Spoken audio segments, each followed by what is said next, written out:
안녕하세요. 소리의 가치입니다. 구독과 좋아요, 알림 설정 부탁드려요. 오늘의 사연 시작할게요. 남편이랑 같이 보려고 글 씁니다. 남편이 8년이나 다닌 직장을 그만두라고 하도 난리라서요. 경력이 필요한 자리라 졸업 후 1년 경력 쌓고 이직했고 정말 하고 싶었던 일이라 즐겁게 다니고 있습니다. 당연히 결혼 전에도 제 직업 알고 있었고 지금 결혼한 지 3년이나 지났는데요. 이제 와서 일을 그만두라고 하는데 남편 의견을 존중하고 싶어도 직업적으로 무시하는 느낌, 그래서 자존심이 상해요. 저는 다른 회사들처럼 한국에서 크게 알려지지는 않았지만 그래도 업계에서는 인지도 있는 회사에 다녀요. 남편이 생각하는 외국계 기업의 이미지와는 다른 거 알아요. 조기 출근은 안 하지만 야근 밥 먹듯이 하고요. 주말에도 연락 받을 때 종종 있어요. 그냥 출퇴근 시간이 불명확한 직업이에요.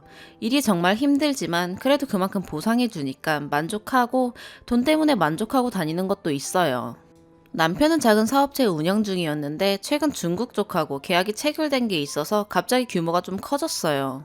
수입이 달라지니까 제가 버는 돈은 푼돈 같아 보이는지 일 그만두고 본인 회사로 들어오래요. 아직 아이가 없는데 아이도 가지려면 힘든 일 못한다고. 저는 사업 경영 쪽으로는 완전 문외한이고 재무제표 이런 것도 잘 몰라요. 남편 회사에 들어간들 제가 뭘 할 수 있겠어요?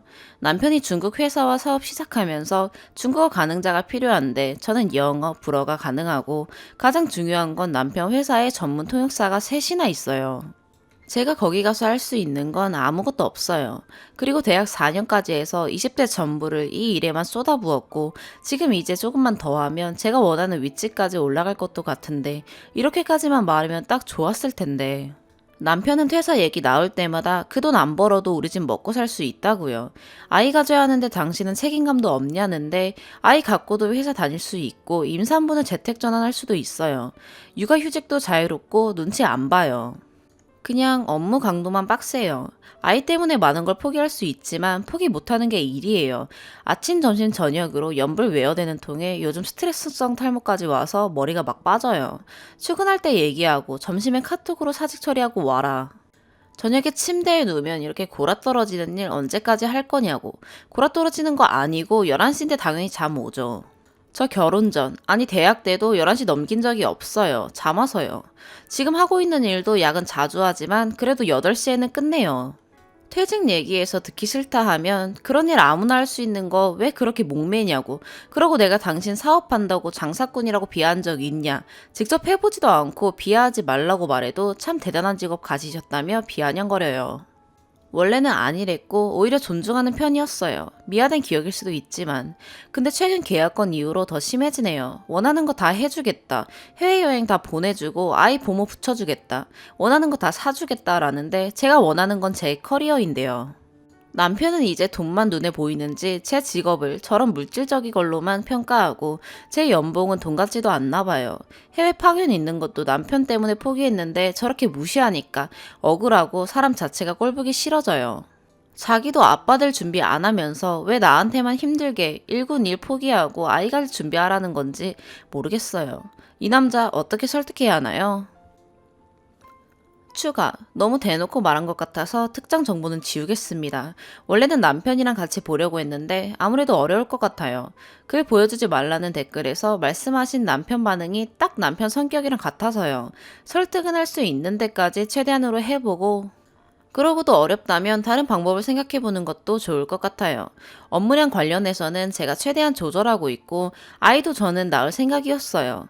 회사에 아이 셋 두고도 다니시는 분 있고 회사 분위기가 남자분들도 와이프 바쁘면 스케줄 조정해서 아이 밥 준비하러 일찍 들어가요.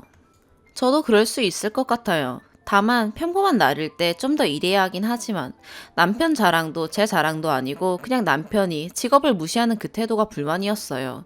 돈으로 따지자면 저보다 더 많이 버는 분들 넘쳐나고 저보다 더 능력 있는 사람들도 많아요. 일단 우리 회사에서만 봐도 저보다 못난 사람 하나도 없어요. 근데 뭘 자랑하겠다고 여기에 올리겠어요. 남편도 사실 저 혼자만 대단하다는 거지 업계 평가는 스타트업에서 벗어난 지 얼마 안 됐다. 그 정도인 것 같고요. 아이를 키우는 건 공동 책임이라 하더라도 사업 돕는 건 아내로서 할 수 있어요. 근데 그런 걸 빙자해서 하는 말의 속뜻은 직업 비하인 거, 그게 싫은 거였어요.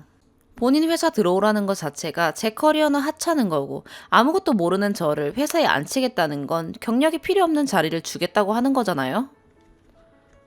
그러려고 지금까지 일한 게 아니었어요. 감정이 격해져서 막 넋두리 했네요. 남편과 최대한으로 많은 이야기를 해보겠지만 어느 한쪽이 피해보지 않고 서로 조율하는 쪽으로 맞춰보겠습니다. 승진 욕심도 많고 원래 일 욕심이 많아요. 일을 포기할 생각은 없고 업무량을 조절할 생각은 있어요. 잘 조율되기를 바라고 무조건 남편 생각이 이상한 거다 생각했는데 댓글 보니 남편과 저는 서로 가치관이 다른 것 같네요. 가치관 다른 건 어떻게 극복해야 하는 건지, 대화로 극복이 가능한 류인 건지 감사합니다.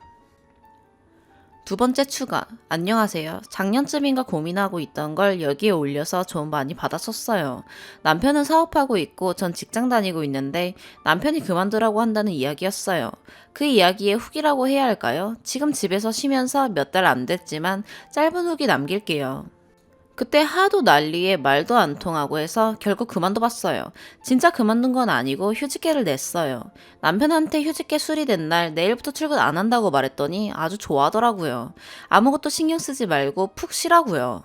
아이 계획도 세워보자며 좋아하길래 그때 퇴사 문제로 싸울 때 너무 저만 생각했나 싶어 미안한 마음도 들 정도로 좋아했어요. 휴직계를 내도 제가 맡고 있던 과제들이 있어서 그건 마무리해야 하니까 남편 출근한 후 잠깐 나가서 일 보고 했더니 모르더라고요. 그 뒤로 저희 집은 진짜 언제 그렇게 싸웠냐는 듯이 평온해졌어요.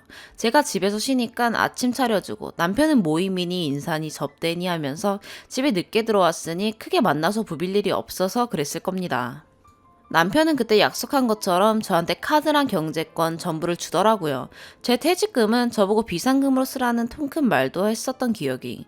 점점 그때 그렇게 싸웠던 게 미안할 정도로 남편은 잘했던 것 같아요. 그런데 제가 기억하기론 정말 사소한 대화에서 평온한 생활에 균열이 가기 시작했어요.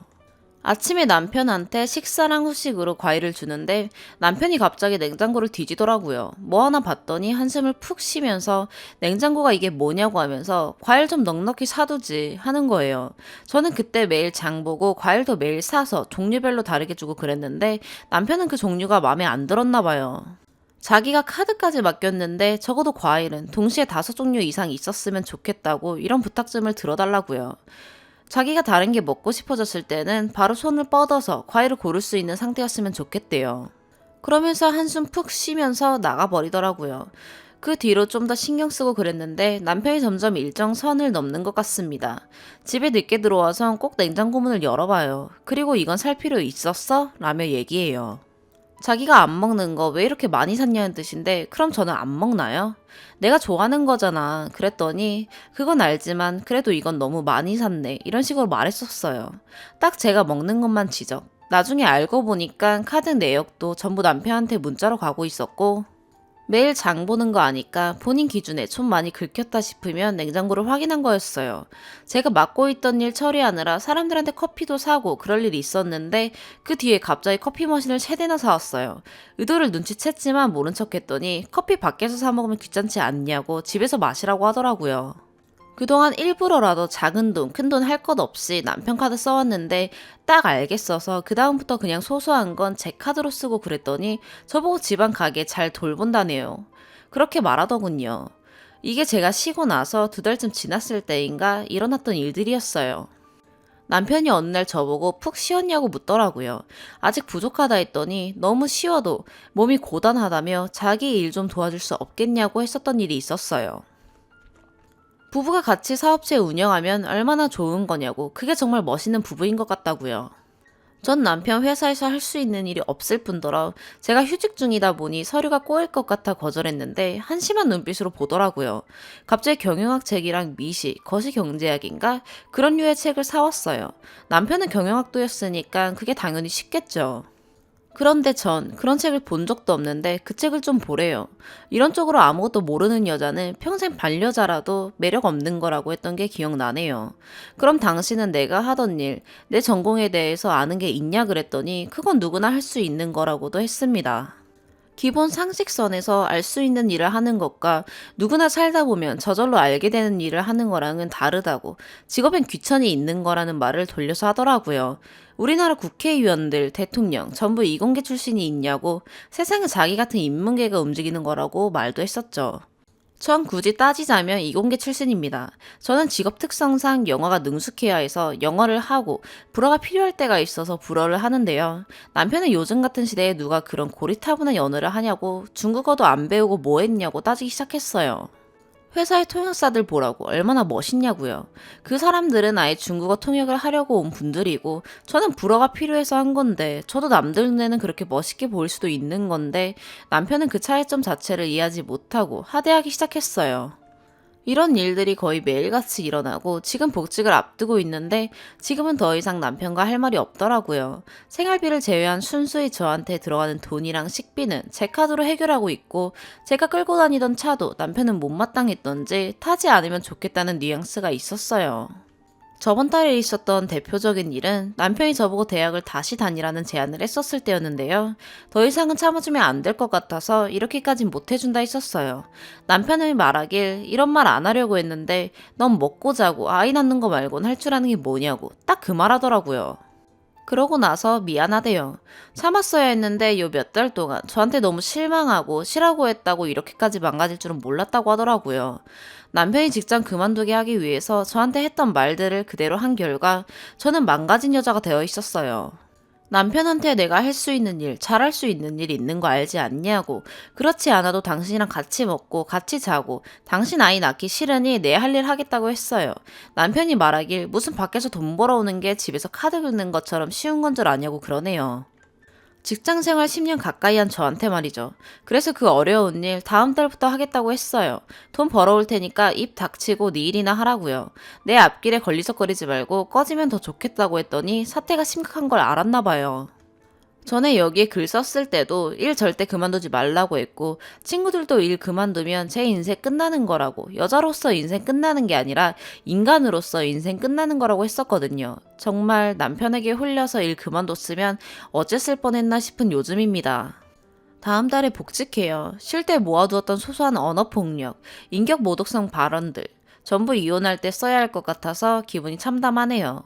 남편은 자기를 속였다고 어떻게 그럴 수 있냐고 따지더니 조용합니다.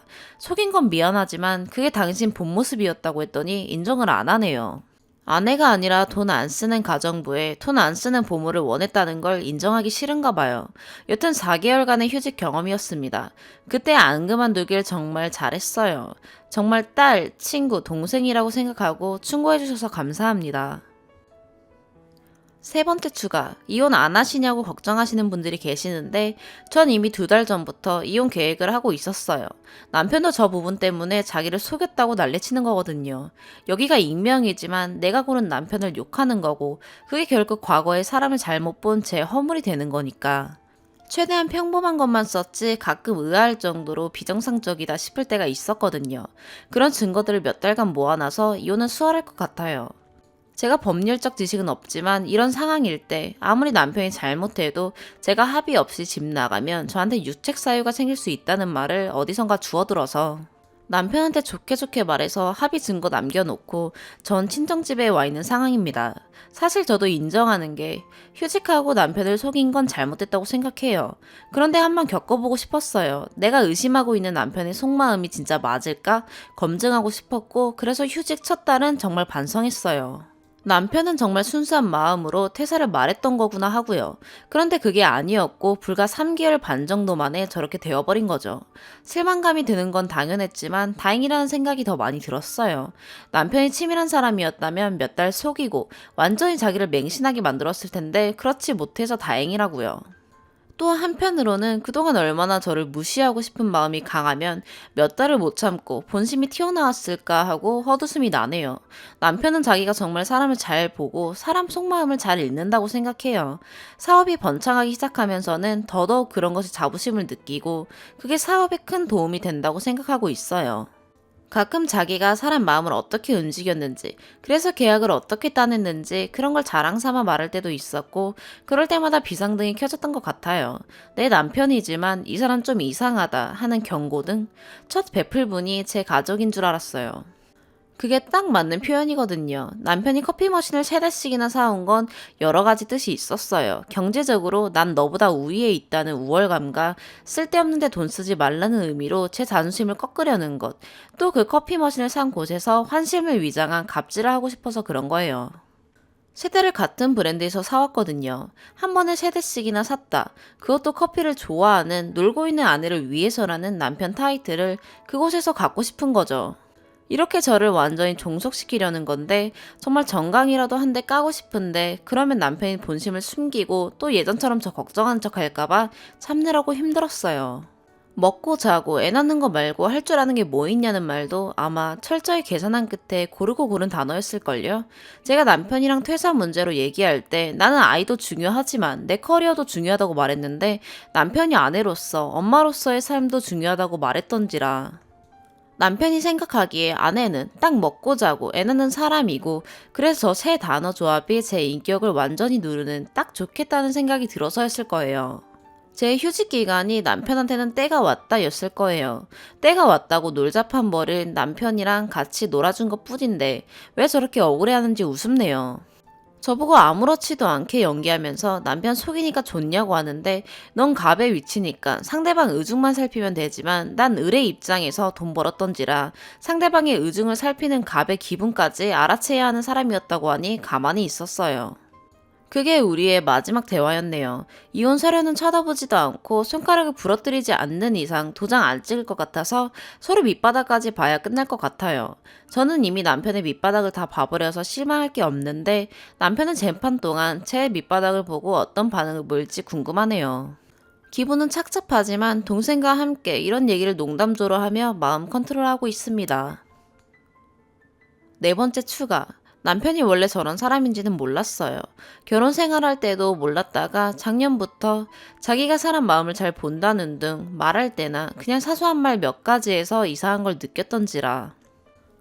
그때쯤이 남편이 저에 대한 평가가 완전히 끝나서 그런 본심을 마음껏 드러낸 것이 아닐까 싶어요. 그러니까 결혼 생활 동안 절 따져보고 평가했던 거죠. 전 아내 인턴이었고 처음부터 인생 포트폴리오 짜고 시작하는 사람 있죠? 난 몇 살에 취직하고 몇 살엔 퇴사해서 사업하고 몇 살에 어떤 여자를 만나서 결혼하고 자기 포트폴리오 완성을 위해서라면 어떤 연기도 어떤 거짓말도 할 수 있는 사람. 자기가 인생을 잘 살고 있다는 성취감에 젖어서 주변을 살피지 못하는 사람. 남편은 이런 부류였던 것 같네요. 이런 사람이 있는지 모르겠지만 나중에 자기 자서전이 나올 수 있는 사람이 될 거라고 말했을 때부터 의심했던 거였어요. 익명 게시판에 털어놓는 게 옹졸해 보일 순 있지만 주변 사람들한테는 이런 얘기를 터놓고 말하지 못하는 성격이라 속이 시원하네요. 긴 얘기 들어주셔서 감사하고 즐거운 주말 보내세요. 2번째 사연입니다. 27, 동갑내기 남편과 신혼 3개월 맞벌이하는 여자입니다. 남편과는 대학교 1학년 때 서로 눈 맞아서 연애하다가 군대 기다리고 6년 연애하고 올 여름에서 가을 사이에 결혼했습니다. 비용 문제에 대해서는 자세하게 적지는 않겠습니다만 남편은 몸만 왔다고 생각하시면 됩니다. 6년 연애하면서 흠 잡을 것이 딱히 없었어요. 항상 이쁘다, 고맙다 이런 말도 이쁘게 잘했고 기념일 잘 챙겨 연락 잘하고 오래 사귀었는데도 잊을만 하면 깜짝 편지, 꽃다발, 같이 자다가도 추워서 뒤척이면 본인이 일어나 이불 다시 덮어주는 등 다정다감한 남자 그 자체였어요. 연애 때 싸운 적도 정말 손에 꼽네요. 그랬기에 이른 나이에 결혼까지 강행한 거죠. 결혼식 올리고 나서 사정상 신혼여행을 바로 못 가고 2주 정도 지나서 갔는데 신혼여행 때부터 이 사람이 내가 알던 사람이 맞나 싶을 정도로 이상한 행동을 했던 것 같네요. 신혼여행에서 관광지를 가도 맛집을 가도 이 사람은 툴툴거리기만 하고 이유 없는 짜증을 많이 냈어요. 날씨가 덥다, 사람이 왜 이리 많냐, 음식이 왜 이리 비싸기만 하고 맛은 형편없냐, 짜증나니까 그냥 들어가서 쉬자. 이 말을 신혼여행 내내 입에 달고 살더라고요. 컨디션이 안 좋냐, 고민 있냐, 무슨 일이 있는 거냐 물어도 돌아오는 대답은 그런 거 아니라고 라고 짜증내더라고요. 말을 하려고 하질 않으니 이유는 모르겠지만 신혼여행 후로 늘 짜증만 내더군요. 맞벌이를 하는 입장임에도 불구하고 아침, 저녁을 차려주길 원했어요. 저는 남편보다 출퇴근 시간이 비교적 자유로운 편이에요. 그렇다고 남편보다 급여가 적은 것도 아닙니다. 그래, 내가 시간적 여유가 더 많으니 해주자라는 생각으로 매일 아침, 저녁 차려줬습니다. 이 사람은 아침엔 밥 먹고 TV 좀 보다가 바로 쌩 하고 출근. 퇴근하고 와서는 차려진 밥 먹고 TV 보다가 핸드폰 게임하다가 자러 들어가요. 일이 고돼서 그렇겠거니 하고 문제 삼지 않았어요. 그 사람이 요즘 일 문제로 고민이 많고 힘들 때라 그러겠거니 생각하고 기다려주려는 저에게는 일종의 노력이었죠. 그러다 3주 전쯤 제가 몸살을 심하게 앓아서 아침 못 차려주겠다고 이야기하고 회사도 하루 쉬었습니다. 당연히 저녁도 못 차렸죠. 퇴근하고 오는 길에 아파트 상가 앞에서 죽을 사다 달라고 부탁을 했던 날입니다. 당신 죽집에 도착하기 15분쯤 전에 내가 전화로 시켜둘 테니 픽업만 해와 달라고요. 그렇게 부탁을 했던 날인데 죽을 왜 사가냐며 저녁 안 차릴 거냐고 성질을 잔뜩 내더라고요. 그러고는 정말 빈손으로 들어왔어요. 빈손으로 들어와서는 저녁 안 차려주냐고 큰 목소리로 짜증을 내는데 너무 듣기 싫어서 무슨 정신이었는지 모르겠지만 몸 일으켜 나가서 상가 앞에서 죽을 포장해 왔어요. 그 죽집에서 파는 장조림 반찬도 별도로 사면서요. 그리고는 집에 들어가서 내가 정말 아파서 그러니 저녁은 이거 반씩 나눠 먹자고 했어요. 참고로 죽이 양이 많아요. 거의 2인분인지라 원래 여기서 죽 시키면 반 정도 덜어서 먹었어요. 장조림 반찬도 있으니 오늘은 일단 이렇게 먹자고 하는데 입술만 삐쭉대고 대답이 없길래 저는 일단 먹어야겠어서 한 숟가락 떴죠. 근데 그걸 엎어버리더라고요. 정말 드라마에서 보던 장면처럼 그냥 죽통을 손으로 걷어차서 들어 올리면서 그대로 엎어버렸어요.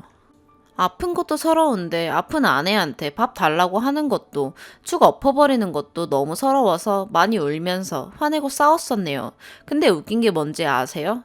저한테 미안하다는 한마디를 안 했어요. 소리 지르지 마라, 울지 마라, 짜증난다, 어쩌라는 거냐는 식으로 일관했었죠. 여기 내용까지는 이전에 판에 썼었어요. 그리고 그 후로 현자 타임이라고 하나요? 내가 하는 짓이 부질없다고 느껴지더라고요. 이 사람한테 잘해주고 싶다. 이 사람 행복하게 해주고 싶다. 이런 마음들이 싹 사라지면서 제 마음이 식어가는 걸 저 스스로가 많이 느꼈어요. 이 사람도 저한테 딱히 화해하자고 시도하는 것도 없었고 하루하루 지날수록 원래 이런 사람이 아니었는데 결혼 후부터 왜 이렇게 달라졌을까 생각하다가 생각하는 것도 그만뒀네요. 원래 이런 사람이었겠죠. 긴 시간은 아니었지만 시간이 갈수록 이혼으로 생각을 굳히게 됐어요. 참 웃긴 게 이걸 입 밖으로 꺼낸 것도 아닌데 이상한 낌새를 눈치챈 건지 며칠 전부터는 연애 때처럼 돌아가서 다정다감하게 대하려고 하더라고요. 너무 웃기죠? 그리고 제가 어제 저녁부터 몸이 살짝 으슬으슬해서 죽 포장해 와서 혼자 밥 먹고 나머지 반은 오늘 아침에 먹을 생각이었어요. 제가 출근 시간이 더 늦기도 하고 이젠 아침밥도 차리지 않으니 제가 더 늦게 일어나요. 어쨌든 오늘 아침에 보니 제가 먹으려던 죽 반 그릇을 본인이 먹고 있더라고요. 저도 엎어버렸어요. 그냥 사페처럼 아무 말도 하지 않고 아무 표정도 짓지 않고 그냥 갑자기 엎어버렸어요. 저도 왜 그랬는지는 모르겠는데 그냥 갑자기 그러고 싶었어요. 그러고 나서 난리가 났죠. 갑자기 뭐 하는 거냐? 미쳤냐? 싸가지 없게 이게 뭐 하는 짓이냐? 사과 안 하냐? 소리 지르면서 손찌검까지 하려 했는지 손을 확 들어 올렸다가 때리지는 않고 내려놓더라고요. 저도 똑같이 해줬어요. 소리 그만 질러라. 시끄럽다. 라고. 몇 초 멍 때리다가 그대로 나가더라고요. 그렇게 출근해서 지금까지 계속 사과하라고 전화에 카톡에 난리도 아니네요. 똑같이 밥상 엎어줬는데 후련하지가 않아요. 6년을 연애했고 정말 좋은 사람이다 싶어서 결혼을 했는데 결혼 3개월 만에 이혼하려니 참 허무하고 나도 똑같은 사람이 된 기분을 지울 수 없고 이 사람과 내가 정말 밑바닥까지 갔구나, 돌이킬 수 없구나 이런 생각들 때문에 후련하지 않은가 봐요. 이혼을 할까요? 참을까요? 를 물어보는 글이 아닙니다. 지난 시간들이 아깝지만 앞으로 보낼 시간들이 더 소중하고 값지니까요. 아니라는 것을 깨달았을 때 바로 잡아야 아까운 시간들을 더 만들어내지 않을 테니까요. 그냥 한마디라도 위로 한 번만 해줄 수 있나요? 추가. 글 올린 지 얼마 안 돼서 추가하네요. 우선 위로해주신 분들 정말 감사합니다. 글 올리고 나서도 계속 문자랑 카톡, 전화가 번갈아 오길래 전화 받아서 나는 너라는 사람한테 사가고 싶지 않다. 너라는 사람한테 속아 결혼까지 가능한 내 자신에게 미안하고 남들 꿀 떨어지게 즐기는 신혼에 네 눈치만 보며 살얼음판 걸었던 내 자신에게 미안하다. 이런 식으로 말하니까 이혼하고 싶은 거냐고 이혼 들먹이길래 이혼하고 싶은 거 맞다. 그러니까 이혼하자 하고 말다툼 살짝 하다가 끊었거든요. 근데 전화 끊고 몇 분 지나서 초반에 안 잡으면 기 죽어서 살아야 된다고? 주변 친구들이 그런 말 했어서 저한테 그렇게 한 거라고 울면서 말하는데 진짜 웃기네요. 이 사람 친구가 내 친구고 내 친구가 이 사람 친구고 다 아는 사이인데 저희 주변엔 결혼한 친구가 없어요. 미혼인 사람들이 저런 조언을 했다는 것도 웃기지만 그런 말을 듣고 나한테 그렇게 했다고 하니 어이없어서 웃음만 나오더라고요. 이게 사실인지 아닌지는 중요하지 않지만 이 이야기를 듣고 나서 조금이나마 남아있던 정까지 다 떨어진 기분이네요. 댓글 중에 기 죽이려고 그런 건가 보다 라고 달아주신 분 계셨는데 맞는 말 같기도 하고 아닌 것 같기도 하고 기 죽이려는 행위였다고 해도 연애 때 봤던 눈빛을 결혼 후에 한 번도 못 느꼈어요. 그래서 핑계 같고 그냥 원래 이런 사람이었던 것 같네요. 두 번째 추가, 이 사람 가정환경 어떤지 궁금해하시는 분들이 많으셔서 몇 자 적고 가려 합니다. 서로 대학생 1학년이었을 때 만나게 되었는데 아버지는 본인 고교 시절 내내 정신병원에 계시다가 생을 달리하셨다고 들었고 어머님은 대학 입학쯤 돌아가셨다고 들었어요. 지병이라고는 했는데 가족 관련 얘기만 하면 눈물부터 흘리는 사람이어서 집요하게 묻지는 않았어요. 어린 나이에 부모님을 떠나보냈다는 사실이 흠도 아니고 부모님 얘기만 하면 슬퍼하는 사람인데 어떤 정신병이냐, 입원해 계시다가 어떤 연유로 돌아가신 거냐, 어머님은 어떤 지병으로 돌아가신 거냐, 이렇게 물을 수가 없었어요. 묻고 싶지도 않았고요. 이게 남편 가정환경 배경이었고요. 그리고 6년 동안 사귀면서 어떻게 몰랐냐고 하시는 분들도 더러 계시는데 그 부분에 대해선 더 드릴 말씀이 없네요. 전혀 이상한 부분이 없었고 폭력적인 성향도 없었습니다. 그냥 저에게 정말 잘해줬어요. 연애 땐 제가 아프다고 하면 죽을 써오거나 하다못해 죽을 포장해서라도 가져다 주며 본인 생각해서 꼭 먹으라고 몇 번이고 그렇게 말하던 사람이었어요. 초반에 기를 죽여야 된다라는 조언을 들어서 제게 그렇게 한 거라고는 생각 안 해요. 그냥 작정하고 6년간 저를 속인 거고 이제야 본성이 드러나는 거겠죠. 작정하고 속이는 것까지 걸러낼 수 있는 능력이 저에겐 없었나 보네요. 위로해주신 분들, 조언해주신 분들 모두 진심으로 감사해요.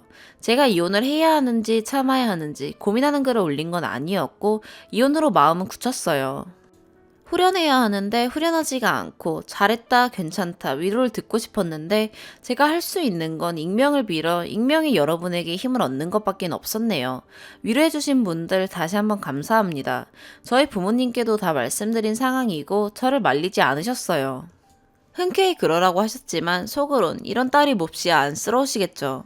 부모님 가슴에 대못을 박아버린 못난 딸이지만 앞으로 더 열심히 씩씩하게 사는 모습으로 죄송한 마음을 갚아나갈 생각입니다. 저희 부모님께서 발이 넓으신 덕분에 유능한 변호사분의 도움을 받을 수 있을 것 같고요. 상대 쪽에선 이혼을 원하지 않는다고 우기는 상황이어서 소송으로 진행해야 한다고 하셨어요. 댓글에서 말씀해주신 카톡으로 증거 남기는 부분에 대해서도 자문을 구했었는데 혹시라도 이혼 소송 준비하시는 분들 계시다면 큰 도움은 안 되겠지만 아래 내용 참고하세요. 결론만 말씀드리자면 모든 내용이 증거자료로 활용되지는 않아요. 성립 조건이 있더라고요. 일단 틈틈이 수집은 해두라고 하셨어요. 그리고 신혼집이 제 명의이긴 하지만 현재 상황에서 이 사람을 쫓아내게 되면 나중에 저에게 불리하게 작용할 수도 있다고 하셔서 제가 그냥 친정에서 지내고 있어요. 한시라도 같이 있고 싶지 않고 똥은 더러워서 피하는 거니까요. 추후에 일이 모두 마무리되면 다시 찾아올지도 모르겠습니다. 댓글 남겨주신 분들 다시 한번 감사하다는 말씀 드립니다. 감사합니다. 모두 행복한 연말 보내세요. 세 번째 추가. 안녕하세요. 고민도 많고 힘들었을 당시에 얼굴도 모르는 많은 분들의 답글들을 보며 많은 위안을 받았고 그 답글 중에는 늦더라도 후기를 꼭 알려달라는 분들도 많이 계셨죠. 많이 늦었지만 그 후의 일들에 대해서 알려드리고자 합니다. 말도 안 되는 일을 겪었기에 당연히 갈라서겠다고 결심은 했었으나 모두 정리하는 데까지는 생각보다 오래 걸렸습니다. 과정은 생략하겠습니다. 시간이 오래 걸린 이유는 글을 보신 분들은 아시겠지만 제가 감기 기운이 잦았었는데 그게 임신 초기 증상이었어요. 월경은 워낙에 불규칙적이었고 임신을 경험해본 적이 없던 터라 몸에 나타난 사소한 변화들이 임신을 알려주는 증상인 줄도 모른 채 지냈었네요. 저는 갈라서는 건 갈라서는 거지만 나에게 찾아온 아이는 당연히 낳겠다고 생각을 했는데 저희 친정엄마는 찬성, 아빠는 반대 입장이셨다가 결국 제 뜻에 따라주셨어요. 낳겠다고 다짐을 하고도 당시에 스트레스를 많이 받았고 몸과 마음의 여유가 없었어서 노심초사하며 지냈는데 다행히 건강하게 태어나 주었습니다. 초보 엄마를 만나서 고생이 많은 아주 어여쁜 공주님이에요. 현재는 친정 엄마도 적극적으로 도와주고 계시지만 도우미 아주머니의 도움을 더 많이 받고 있네요. 저나 친정이나 금전적으로는 어느 정도 여유가 있어서 정말 다행이라는 생각을 많이 하게 되는 요즘입니다. 그리고 평소에도 저희 부모님을 너무나도 존경했지만 제가 아이를 낳아 키워보니 존경심이 몇 배는 더 생기네요. 전 남편은 아직도 아이디를 바꿔가며 카카오톡으로 메시지가 오는데 매번 차단을 하고 있지만 일주일에 두세 번은 새로운 아이디로 연락이 오네요. 버스 떠난 지 오래인데 말이죠. 저는 직업 특성상 연락처를 쉽게 바꿀 수가 없어서 아직 연락처를 바꾸지는 못했는데 조만간 연락처도 바꾸려고 계획하고 있어요.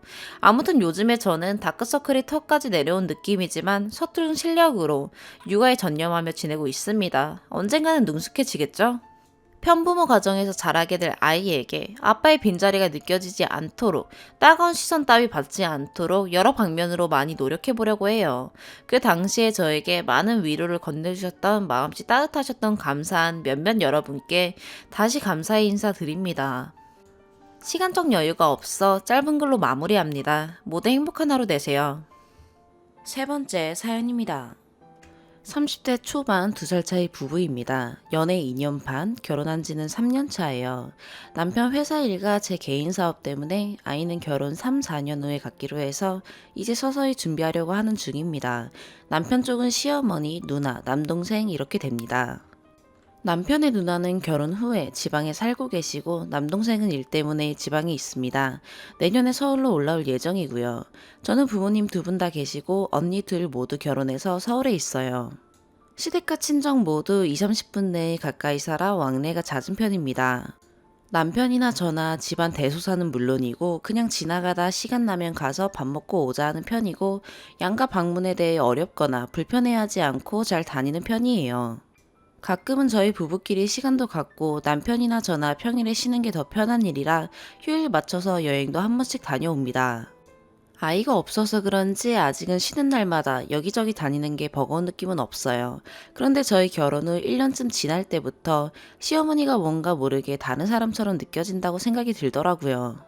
엄청 살갑지도 차갑지도 않은 성격이시고 저하고의 관계도 그냥 시어머니와 며느리 사이였습니다.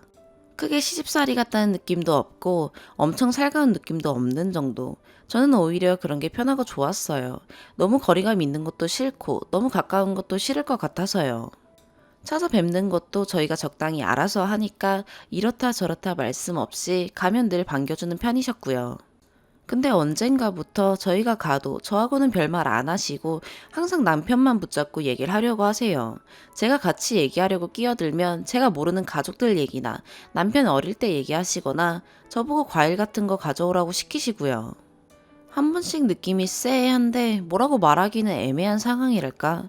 암튼 내가 뭐 잘못한 거 있나 싶은 생각도 해보고 성격상 그런 거 못 참는 스타일이라 어머니께 직접 물어보기도 했어요. 저한테 뭐 서운한 거 있으셨는지. 근데 전혀 없다고 하시더라고요. 그래서 그냥 내가 예민하게 생각하나 보다 생각하고 그 뒤로는 어머니하고 좀 더 친근감 있게 지내려고 노력했어요. 근데 더 이상하다 싶은 건 차로 이동할 일이 생기면 꼭 조수석에 타려고 하시더라고요. 처음엔 원래 안 그러셨어요. 그렇다고 멀미가 있는 분도 아니고 그냥 자연스레 뒤에 타시던 분이 어느 날 갑자기 조수석에 앉으시더라고요. 처음에는 갑자기 멀미가 생기셨나 이러고 먼 거리가 아니라서 그냥 넘어갔어요. 근데 그 뒤로도 차 탈 일만 생기면 꼭 조수석으로 가시더라고요. 그래서 한 번은 제가 뒷문을 열면서 어머니 여기로 타세요 하니까 조수석 문을 확 열더니 난 여기 앉을란다 하고는 문을 쾅 닫으시더라고요. 저희 신랑 심각한 기일치라 장거리 운전이나 낯선 곳 갈 때는 제가 운전을 더 많이 하는데 제가 운전할 때는 당연하게 또 뒤로 가시더라고요. 거의 대부분 어머니 모시고 가까운 곳에 밥 먹으러 가거나 뭐 사러 들리는 정도로 근거리라 그냥 별말 없이 지나갔어요. 작년 말쯤에 한번 신랑한테 지나가는 말로 어머님이랑 차 탈 때 내가 뒤에 있는 게 뭔가 좀 이상하고 웃긴 것 같아 했더니 남편은 뭘 그런 것까지 다 신경 쓰냐 하고 말하더라고요. 계속 따지고 드는 것도 이상한 것 같아 그냥 넘겼는데 어제 일이 터졌습니다. 제가 일하다가 다치는 바람에 손목 인대가 늘어났어요. 방 깁스처럼 붕대 감았고 조금만 힘들어가면 아파서 조심하는 중이에요. 손 때문에 일도 못하고 나가서 가끔 상황만 보고 직원들한테 지시할 거 하고 그냥 들어옵니다. 거의 쉬는 거나 마찬가지로 지내는데 남편이 이번 주는 주말에 쉰다고 어제부터 쉬게 됐어요. 둘 다 평일에 쉬는 게 어딜 가도 사람 없다고 좋아하는 편이었는데 어제는 오랜만에 주말에 쉬려니까 사람 많고 복잡해도 휴일 기분 느끼면서 나갔다 오자 했어요. 어디 갈까 하다가 전에 드라이브 겸 경기도에 밥 먹으러 갔다 온 적이 있는데 그게 먹고 싶어서 가자고 했어요. 근데 신랑이 어머님도 같이 갈까 하는데 차로 좀 오래 이동하는 거리라 조수석에 앉으시는 게 생각나서 글쎄 했는데 좀 섭섭해하는 눈치길래 같이 가자고 했어요. 어차피 가는 길에 어머니 태워서 가면 뒷자리에 앉으시겠지 싶어 어머니께 연락드리고 나갈 준비했어요. 세수도 안 하고 얘기하다가 결정된 거라 씻고 아침 먹은 거 정리하고 화장하는데 어머님이 오셨더라고요. 가는 길에 들리면 되는데 뭐하러 오셨냐고 하니까 그냥 운동 삼아 나오셨대요. 기분이 좀 이상했지만 그러려니 하고 내려가서 차 타는데 또 조수석으로 가시더라고요.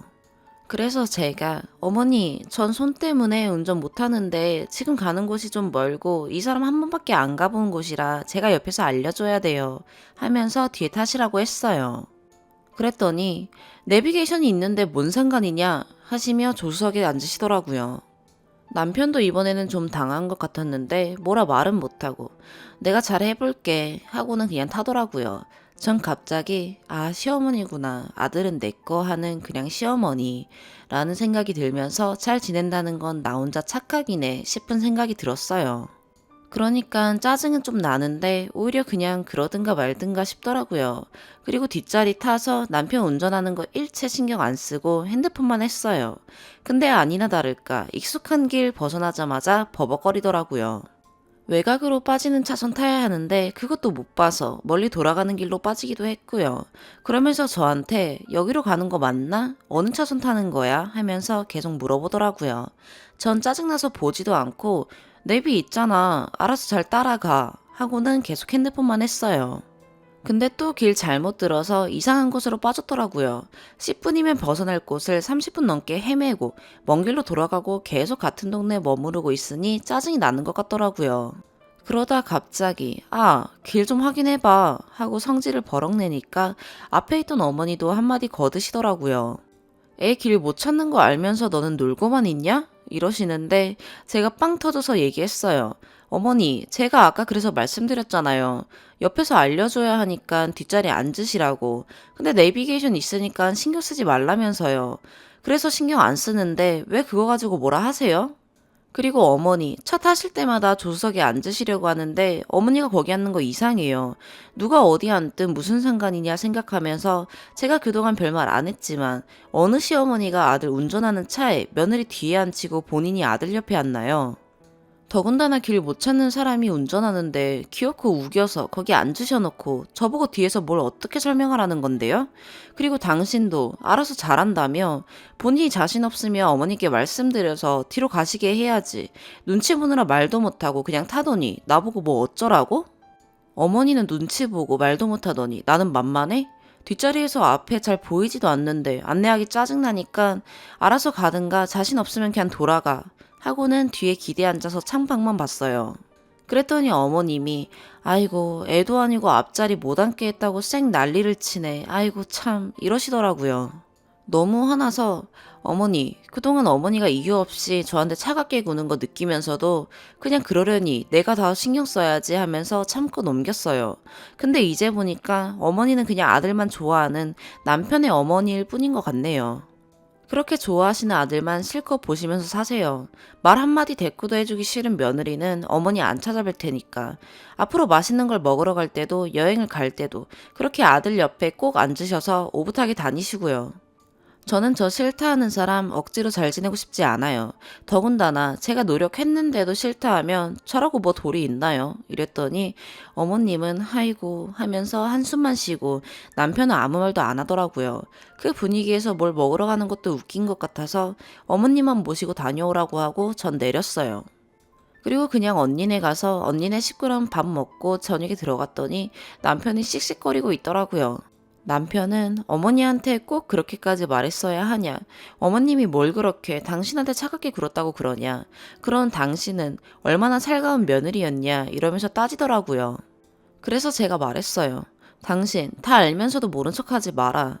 당장 우리 엄마가 당신한테 하는 것만 비교해봐도 이상하다는 거 알 수 있다. 우리 엄마가 언제 당신 앞에 두고 당신 모르는 다른 얘기나 당신 신경 안 쓰고 나만 쳐다본 적 있냐?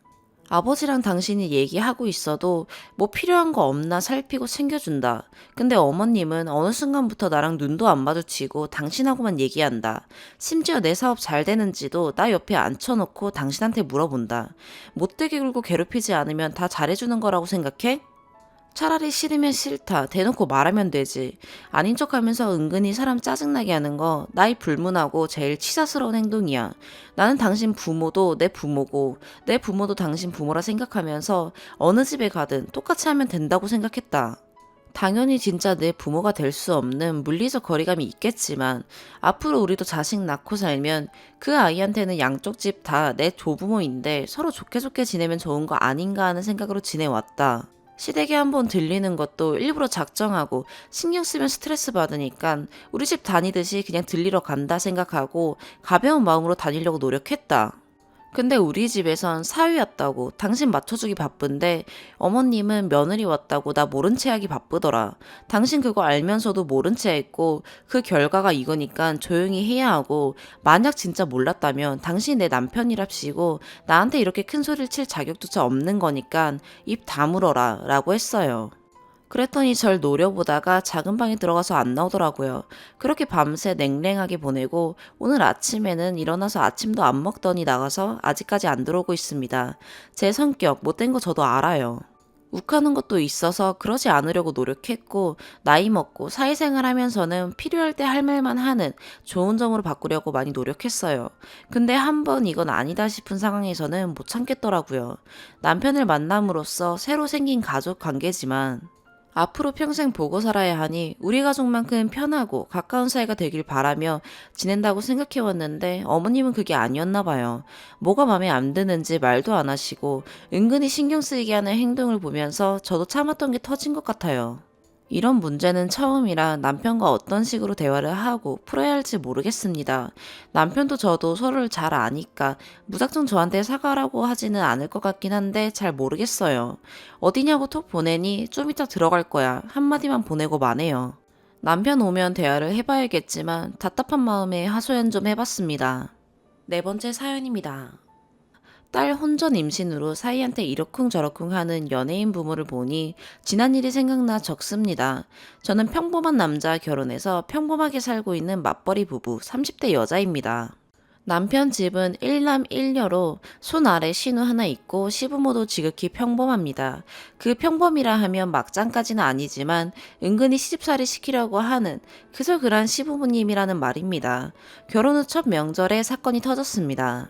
점심 먹고 일어나려니까 시부모가 대놓고 불쾌한 표정을 지으며 매년 이럴 거냐 우리 땡땡이 시집가면 지금쯤 와야 되는데 매년 얼굴 안 보고 살 거냐 생각이 있냐 없냐 뭐 이런 소리를 시전하길래 씹도 안 간 신우 못 볼 걱정에 내가 내 부모 보러 못 가냐고 버럭하고 나왔습니다. 그랬더니 쫓아나오며 버릇없다 소리하다가 남편이 엄마 아빠가 헛소리 해놓고 누구 보고 버릇타령이냐고 창피하다고 또 버럭했더니 잘못 건드리면 안 되겠다 싶었는지 그 이후로는 좀 조심합니다. 그날 버럭 사건으로 시부모는 그저 그렇게 대면대면하며 지냈는데 한참이나 어린 신우가 지 부모 당했다고 도끼눈 뜨고 싸가지 없게 굴어대서 아예 안 보고 살기도 했습니다. 그래도 몇 년 지나 저희가 애 생기고 하면서 언니 그땐 내가 철이 없었어요 하는 편지랑 아기 선물 보내오고 꽃바구니 보내길래 돌잔치 기점으로 다시 왕래를 시작했습니다. 그렇게 두 번 풍파를 거치고는 시댁은 1년에 서너 번 무심하게 보는 정도이고 평범하게 맞벌이하며 애 키우는 인생 살고 있는데 그 일이 일어났습니다. 신우가 혼전 임신을 한 겁니다. 시댁은 발칵 뒤집어진 거죠. 신우는 어릴 때부터 유달리 공부를 잘해서 집안에 관심을 받는 사람이었습니다. 특히 시부모의 자부심이 대단했습니다. 한국에서는 다 인정하는 대학 다닌 거 사실이고 졸업이냐 대학원이냐 고민 중에 장차 교수로 키우겠다며 대학원으로 진학시켰습니다. 남편 키울 때보다 훨씬 더 공들여 집안 쌈짓돈 다 털어서 공부시키는 모습에 남편이 좀 씁쓸해할 정도였습니다. 그런 신우가 석사도 끝내기 전에 덜컥 임신해서 시부모가 난리가 난 겁니다. 어떤 놈이냐, 남의 집 금지옥엽 귀한 딸 임신시킨 놈 가만 안 둔다고 길길이 날뛰는 겁니다. 그리고 괜히 제 남편한테도 불똥이 튀어서 오빠라는 게 바로 가서 멱살 잡고 해야지 뭘 보고만 있냐고 괜히 저희 집 와서도 난리를 치시는 겁니다. 남편은 이게 그럴 일이냐고 엄연한 성인 남녀일이고 둘이 좋아서 연애해서 생긴 아이일 텐데 뭘 죽이고 살리고 하냐고 부모를 진정시켰습니다. 신우한테 의사를 물었더니 상대는 회사 다니는 성실한 사람이고 좋은 사람이라고 아기 생긴 것도 기뻐해줬다고 결혼하겠다 했습니다. 신우는 진심인 듯 했습니다. 그런데 시부모는 특히 시아버지 분위기가 너무 안 좋았습니다. 상대 남자는 우리와 하나 다를 거 없는 평범한 집 사람인 듯 했습니다. 대기업은 아니지만 이름은 들어본 회사에 다니고 있었고 몇천만 원 저축해 놓은 것 있어서 부모님 도움 몇 번 받으면 1억 정도 된다고 합니다. 아기 키우려면 너무 작은 집은 안 될 것 같다고 대출을 1억 정도 더 내서 아파트 전세 알아보고 있다는데 이 지역 전세 시세로는 25평 구형 아파트쯤은 들어갈 수 있을 듯 했습니다. 그런 얘기까지 벌써 나눈 거 보니 임신 소식 알리자마자 남자 쪽은 책임지고 가정 꾸릴 생각으로 이것저것 준비하는 것 같은데 우리 시부모는 모든 게 다 불만입니다. 여자 혼전 임신시킨 놈이 제정신인 놈이겠냐. 정작 대학 교수들 애라서 사위는 의사, 변호사, 하다못해 고위 공무원으로 생각했는데 대기업도 명함 못 내밀 판에 그딴 작은 회사가 뭐냐. 겨우 집 한 칸 못 구해서 대출까지 얻어 구하는 게 겨우 전세냐 등등 눈 뜨면 눈 감을 때까지 상대 남자 욕을 했습니다. 저는 아무리 생각해도 돈 한 푼 모아놓은 거 없는 학생 입장에서 집안도 똑같이 평범한 서민 집안이고 큰소리칠 입장은 안 되겠는데 자꾸 큰소리치니 어이가 없었습니다. 남자가 인사드린다고 집에 온다기에 저희 부부도 참석했는데 솔직히 내 아들이면 나는 저 집에 장가 안 보낸다 싶을 정도로 푸대접을 했습니다. 밥상도 안 차리고 차만 한 잔 주고 과일도 없었습니다. 남자는 나름 소고기며 과일이며 양손 무겁게 왔던데. 큰절 올리자마자 무릎 꿇으라고 호탕을 치더니 얼마나 귀하게 키운 딸인지에 대해 일장연설을 하시는 겁니다. 처음엔 그래 딸 가진 부모 심정 저럴 수 있지 싶다가도 식은땀 흘리며 한참을 욕듣고 있는 남자를 보니 저 남자도 자기 집에선 귀한 아들일 텐데 싶어 안쓰러웠습니다. 남자가 그래도 인상 좋고 불쾌한 티 하나도 안 내고 끝까지 죄송하다 하고 잘해보겠다고 했습니다. 그럴수록 시아버지는 더 기고만장해서 목청껏 혹통을 쳤습니다. 결국 보다 못한 남편이 아버지 그만 좀 하라 했더니 또 오빠라는 놈이 누구 편이냐고 불똥 튀고 욕하고 집안 분위기가 쑥대밭이 돼서 그 남자 얼른 보내고 저희도 집에 갔습니다. 신우는 그날 너무 울어서 집에 가기 싫다고 저희 집으로 왔습니다. 하루 재우면서 남편이랑 신우 얘기하는데 신우는 그 집 인사 갔을 때 임신인 거 알고 얼마나 놀랐냐고 시어머니 되실 분이 현관에서부터 꼭 안아주셨다고 합니다. 집에 들어가니 시아버지는 꽃다발을 주고 넉넉한 집은 아니지만 사랑 많은 집 같아서 본인은 좋은데 엄마 아빠가 저렇게 나오니까 너무 힘들다고 펑펑 우는 겁니다. 그래서 제가 아이고 아가씨 그래도 나한테 없는 시부모님 복 있으면 됐어요. 나는 결혼하고 임신했는데 어머님 아버님한테 휴직하면 돈 못 벌어 어쩌냐는 소리부터 들었어요. 했더니 신우가 다시 울면서 저한테 미안하다고 합니다. 자기가 철이 없어서 언니 마음 몰랐다고. 여튼 우여곡절 끝에 상견례 잡았는데 상견례에서 결국 파토가 났습니다. 남자 쪽 부모님과 누나, 누나의 남편 이렇게 상대쪽 5명은 일찌감치 와서 기다리고 있고 저희 부부도 먼저 도착해서 함께 기다리는데 일부러 그랬는지 시부모는 신우 데리고 20분 늦게 들어왔습니다. 남자 쪽 식구들은 예의 차리며 일어나 반갑게 맞는데 저희 시부모는 대충 인사받고 불만 가득한 얼굴이고 신우는 오기 전에 신랑이 했는지 지친 얼굴이었어요. 아니나 다를까 서로 인사 나누기도 전에 시아버지가 얼굴 시뻘겋게 성질난 얼굴로 우리 귀한 딸 이렇게 임신시켜서 창창하던 앞길이 막혔다. 섭섭하고 또 섭섭하다. 억울해서 밤에 잠을 못 잔다고. 집도 한 칸 마련 못 해놓고 장차 교수 며느리 데려간다 등 저희한테 계속 반복하던 레퍼토리를 시전했습니다. 듣는 제가 등줄기에 식은땀이 나는 싸한 분위기였습니다. 상대쪽 부모님은 당황하셨는지 입 꾹 다물고 듣고만 있고 남자는 고개 푹 숙이고 신우는 결국 울고 제 남편은 아빠 그만하라며 말려보지만 시끄러 이놈아 하며 쌍욕까지 하는 겁니다. 그러자 상대방의 누나 되시는 분께서 엄마 아빠 이 결혼 시켜야겠어? 라고 그 분위기를 깬 겁니다. 그랬더니 시어머니가 발끈하니 내 동생이 죄 지었어요? 둘이 좋아 사고치고 두 가족들이 수습하러 나왔는데 어디서 누구한테 행패해요?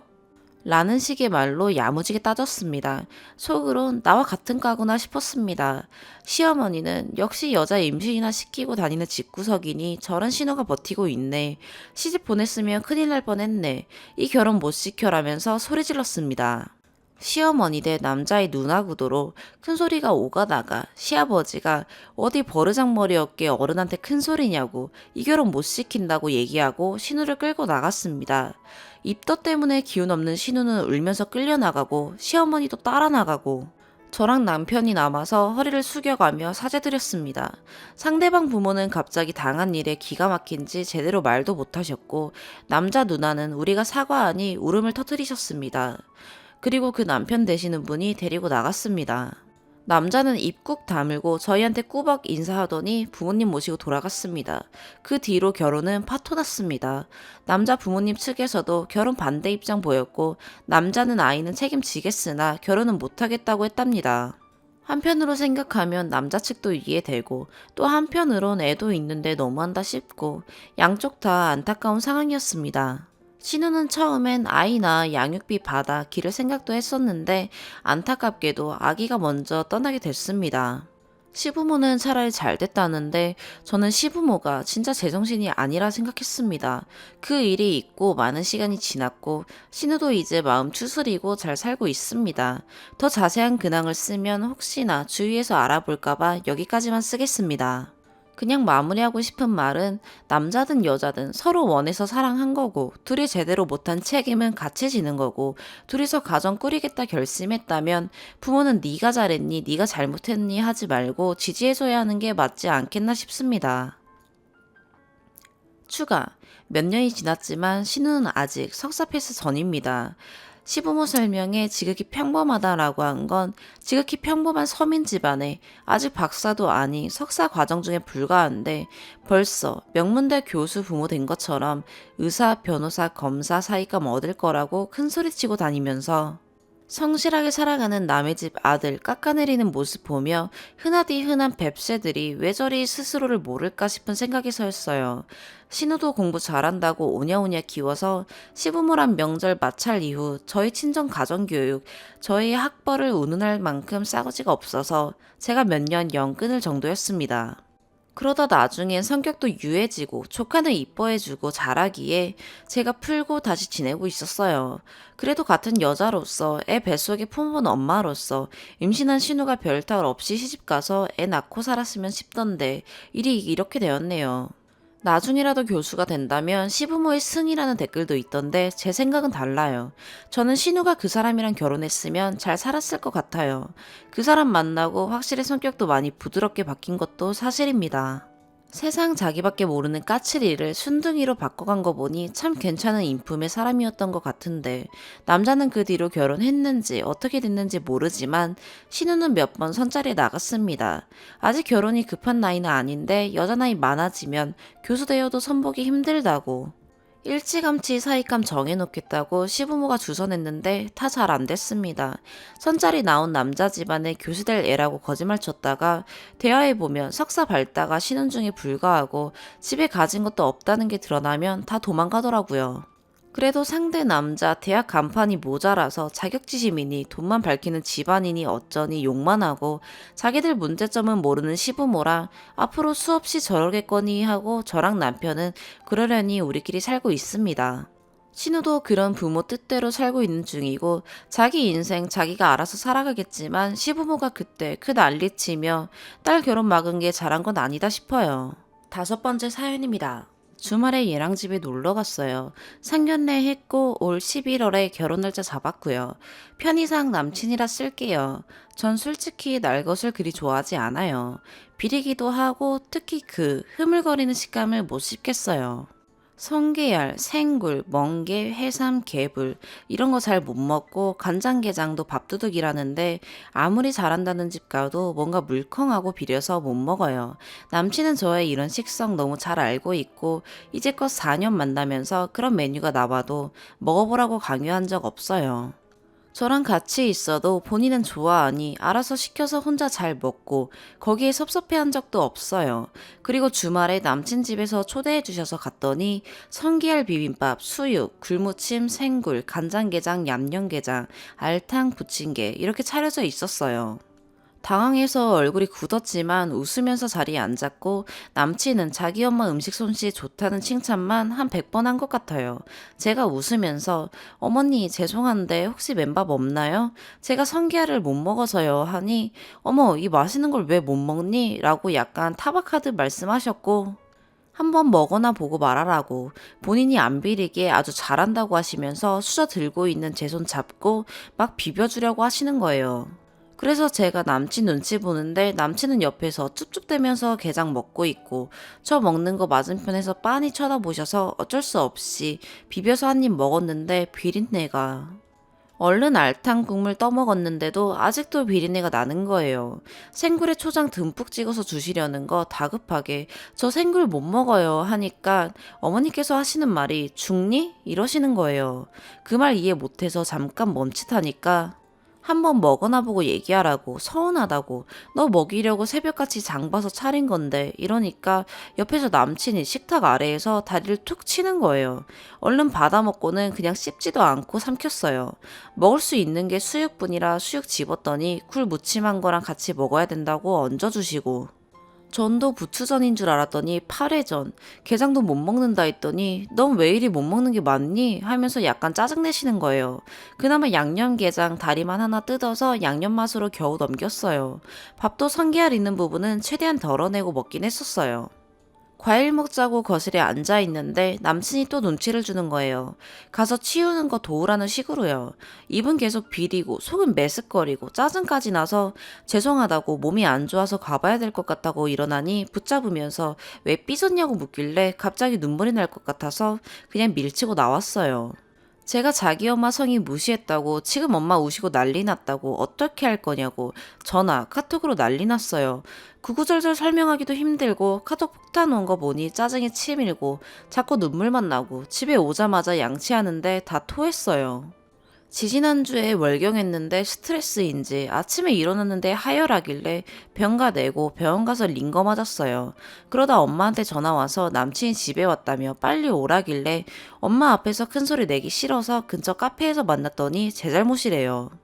먹으면 죽는 것도 아니고 아예 못 먹는 것도 아니고 눈 한 번 감고 먹어주면 어디가 덧나냐고 어른이 힘들게 차려주신 건데 잘 먹겠다 맛있겠다 소리도 하기 전에 밥 바꿔주면 안 되냐는 소리가 어떻게 먼저 나오냐고 자기랑 자기 엄마 무시해도 정도가 있는 거 아니냐며 내가 부모님이 해주신 음식 그딴 식으로 무시하면 넌 어떨 것 같냐고 얘기하는 거예요. 그래서 전 차리느라 고생하셨겠다고 뭘 이리 많이 차려주셨냐고 감사하다고 앉았는데 앉아보니 내가 먹을 수 있는 건 하나도 없고 죄다 오빠가 좋아하는 메뉴뿐이었고 그나마 먹을 수 있는 밥까지 그런 상황인데 억지로라도 먹어보려고 밥이라도 바꿔달라 한 거다. 내 입맛 뻔히 알면서 옆에서 돕지는 못할 망정 발로 툭 차서 눈치나 주고 막말로 내가 설거지해도 되는데 뭐 저대로 먹은 게 있어야 하는 거지. 그리고 나 골탕 먹이는 거 아니면 어찌 그런 메뉴만 차릴 수 있냐고. 메뉴 고민할 때 오빠한테 안 물어보신 것도 아닐 테고 나 먹이겠다고 차린 밥상에 나 먹을 수 있는 거 하나도 없는 게 무슨 손님 대접이냐고 얘기했어요. 제가 화나면 눈물부터 나는 타입이라 엉엉 울면서 한참을 얘기했는데 결론은 엄마가 무시당했다고 서운해하시니 사과 전화 한 통 하라길래 그만하자고 결혼 없자고 했어요. 그랬더니 그래도 일단 전화부터 한 통 드리라네요. 할 수 있는 욕이란 욕은 다 하고 올라왔더니 저희 엄마한테 뭐라고 말을 해야 될지. 엄마도 사돈께 전화 한 통 드려서 죄송하다 하라고 결혼 깰 건데 무슨 사돈이냐고 내가 무슨 죄졌냐고 하니 제 잘못은 잘못이라네요. 대체 제가 뭘 어떻게 했어야 맞는 건지 기운이 빠져서 이젠 눈물도 안 나고 머리도 안 돌아가요. 추가. 네, 안 해요, 이 결혼. 예식장이랑 전화했으니 전 남친한테 연락이 갔겠죠? 왜 지가 위약금을 내야 하냐고 난리네요. 저희 엄마한테는 상황 설명 제대로 안 하고 자기 엄마가 일주일 동안 뭐 맛있는 거 해줘야 하냐고 고민하다가 새벽부터 차렸는데 제가 깨작거려서 서운해 하셨다. 거기다가 차려진 밥 먹고 탁 숟가락 놓고 나가버려 지가 민망하고 부끄러워서 제 그런 행동 때문에 괜히 장모님 욕먹이는 것 같아서 죄송해서 찾아왔다 했답니다. 엄마한테 메뉴 읊었더니 설마 그것밖에 없었냐고 대묻고 설마 땡서방이 너 못 먹는 거 얘기 안 했겠냐고. 모르고 그러신 거 아니냐고 하길래 나보고 그거 먹으면 죽냐 그랬다고. 못 먹는 거냐 안 먹는 거냐 그래서 잘 못 먹겠는 거라고 답했더니 그럼 안 먹는다고 해야지 왜 못 먹는다고 하냐고. 먹고 죽는 거 아니면 음식 차린 사람 성이 생각해서 못 먹는다 하는 거 아니라고 그랬다 했어요.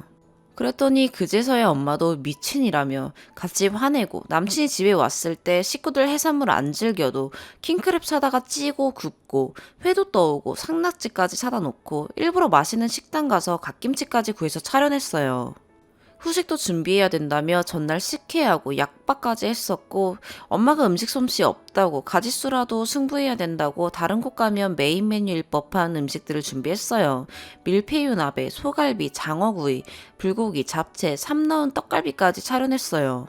그날 웃으면서 배 터지게 먹고 한가득 싸가기도 해놓고 결혼 깰 때 깨더라도 자기 엄마 성이 무시한 건 죄송하다고 전하는 게 예의라길래 그럼 니네 엄마는 사람 불러놓고 못 먹는 음식만 잔뜩 차려놓은 건 나라는 사람을 무시한 건데 그런 결과적으로 내가 먼저 무시당한 거니 내가 먼저 사과 받아야겠다고 했어요.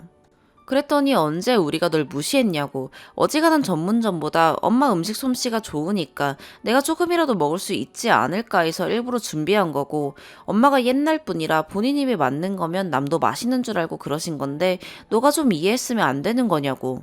어쨌든 어른인데 네가 좀 내내 하고 숙이고 들어가면 안 되냐는 거예요. 그래서 제가 내가 뭐가 아쉬워서 그래야 하냐고. 만약 내가 알러지가 있다고 했어도 먹였을 거냐고. 내가 그 옆에서 그거 먹고 토하고 기절했어야 아차했을 거냐고. 정말 그런 마음으로 차리신 거라고 해도 미리 몰랐었다고 해도 뻔히 밥상 보면 내가 어떨지 오빠는 알았을 텐데 돕지는 못할 망정 받아 먹으라고 발을 차냐고. 네가 옆에서 나 대신 이거 못 먹는데 저거라도 먹으라고 권한다거나 나 대신 이런 거 못 먹는다고 말 한마디 못 해주냐고. 100번 양보해서 비빔밥에 있던 성게알이라도 건져가 줬으면 덜 서운할 거라고. 그 옆에서 게장 빨아먹고 손가락 빨고 있는 사람 보고 정 떨어졌다고 이렇게 얘기하며 난리 폈더니 세상에 서운할 일도 많다며 비꼬네요. 너무 어이없고 내가 왜 이딴 놈이랑 이제껏 만난 건지 진짜 누구 말처럼 조상신이 도와서 식 올리기 전에 유턴할 수 있게 해준 건지 같은 회사라서 저희 결혼하는 거 사람들이 다 아는데 이러지 말라고 붙잡는 거 우리 팀 제일 입사한 동료한테 카톡 링크 보내고 힘들다고 징징거렸다고 했더니 자기 입장은 생각도 안 하냐고 난리예요. 제가 먼저 말 안 했으면 저희 엄마한테 한 것처럼 지 입맛대로 말 바꿔서 말하고 다녔을 거면서 앞으로 회사에서 자기 얼굴 어떻게 볼 거냐는데 못 볼 이유 뭐가 있냐고 내가 뭘 잘못했냐 하니 그럼 자기는 회사에서 얼굴 어떻게 들고 다니냐는데 그건 내 알 바 아니라고 그런 각오도 안 하고 나한테 엿먹였냐 라고 했어요. 나름 최대한 어른 앞이라고 예의 차리려 했고 헤어지더라도 인간적인 예의 차리려 했는데 어쩜 인간이 저럴까요? 끝까지 지는 잘못이 없대요. 두 번째 추가, 입사한 동료라고 했다고 걱정하시는데 그분 그거 즐기십니다. 회사 내 외부에 사소한 뉴스거리도 본인 입 통해서 소문나는 걸 뿌듯해 하십니다. 본인 입으로도 자신은 비밀 같은 거 못 지키니 자기한테 비밀 얘기하지 말라 하시고 사내 연애하더라도 본인한테만은 들키지 말라고 말해요. 회식 때마다 신신당부하시는 분이세요. 연애하는 거 제일 먼저 들켰고 그래서 결혼 소식 제일 먼저 알려드렸어요. 비슷한 맥락으로 파혼 소식도 먼저 알려드린 거예요. 보아하니 남친 입맛에 맞게 각색된 내용으로 제 이야기 떠들 것 같아서 이런 걸로 제 인성 욕하셔도 상관없어요. 저는 제 인성보다 말도 안 되는 거짓 소문이 퍼지는 게 더 싫었고 혹시라도 제 스스로 조금이라도 후회될까봐 빼도 박도 할 수 없게 말 퍼지길 바래서 한 거니까요. 오늘의 사연 여기까지입니다. 구독과 좋아요, 알림 설정 부탁드려요. 시청해주셔서 감사합니다.